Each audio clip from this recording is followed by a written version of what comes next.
क्या आपने high court में कोई रिट फाइल की है, जो कि बहुत लंबे टाइम से एडमिशन स्टेज पे ही पेंडिंग है? अगर ऐसा है, तो आज का वीडियो आपके लिए बहुत हेल्पफुल हो सकता है और इसे ज़रूर अंत तक देखें।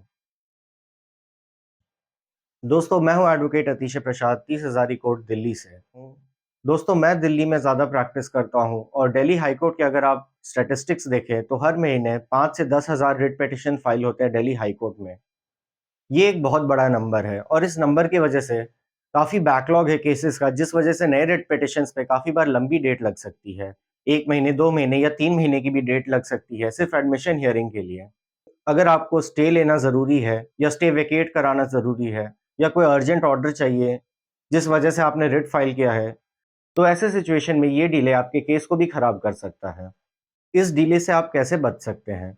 क्योंकि कोर्ट में मुश्किल से 40 से 50 matter at the max admission के लिए लिस्ट होते हैं, वो भी अच्छे दिनों में।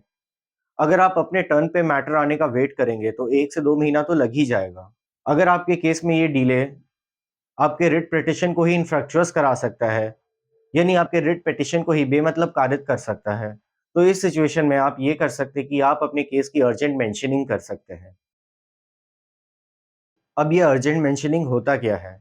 दोस्तों, अर्जेंट मेंशनिंग होता है जब आप अपने केस को चीफ जस्टिस कोर्ट में मेंशन करते हैं कि मेरे केस को आउट ऑफ टर्न जल्दी सुना जाए, क्योंकि कुछ ऐसे सर्कमस्टांसेस है जिस वजह से अगर मेरे केस को जल्दी नहीं सुना गया, तो मेरा केस इन्फ्रक्चुअस हो जाएगा, यानी मेरे रिट को फाइल करने का कोई मतलब ही नहीं रहेगा। अब इसका प्रोसीजर ये होता है दोस्तों कि मेंशनिंग जहाँ तक दिल्ली हाई कोर्ट का सवाल है, तो कोर्ट 1 में होती है। अगर आपको अपने मैटर को मेंशन करना है, तो आपको कोर्ट में जल्दी पहुँचना होगा। इस मेंशनिंग का टाइम कॉज़ लिस्ट शुरू होने के जस्ट पहले का होता है और आपको मुश्किल से 3-4 मिनट का एक विंडो मिलता है, जिसमें आपके अलावा और भी 10-15 लोग अपने मैटर को मेंशन करने के लिए खड़े होंगे।